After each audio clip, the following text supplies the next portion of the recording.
Thank you, Lindsay. National Eating Disorder Awareness Week begins tomorrow, and Shannon Nunnelly is doing her part to raise awareness. Shannon, this is very personal to you. How has it touched your life? We first started dealing with an eating disorder about 7 years ago. Our daughter was diagnosed while she was a sophomore in college, and our family was kind of turned upside down. We had never heard of this. We didn't know what to do, but through the years we have learned so much about treatment centers and finding the right fit with a therapist, and just on our journey of how it has affected our family and working together. For me, it has been an avenue where I can give back and help people learn about what eating disorders really are. So what would you like people to know, and what were those maybe early warning signs that you guys needed to take the next step to help her? Mm-hmm.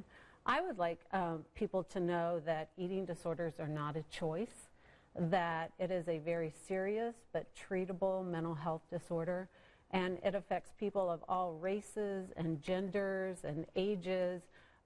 20 million women and 10 million men will be diagnosed with an eating disorder within their lifetime.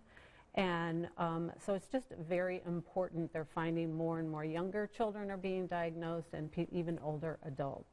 And what were some of the early warning signs that you needed to know to take that next step? Yeah, some of those signs can be biological or psychological, or even like socio-cultural signs, social media, body image, things such as that. A lot of those resources can be found on the NEDA website.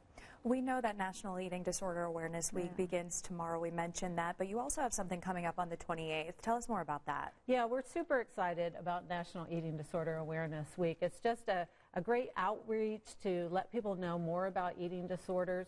We will have their lighting of buildings all across the country. We'll have the IPL building lit in Indianapolis, which is really exciting. And then on February 28th, NEDA is sponsoring their very first advocacy day. So people all across the country will be meeting in congressional offices and having two ask-fors having to do with more funding for eating disorder research, as well as eating disorder prevention in schools. And then we also have the NEDA Walk coming up, which is super exciting. It is April 25th, very near and dear to my heart. I've been honored to be the walk chairperson for the last 5 years, and it is a great community event to bring people together.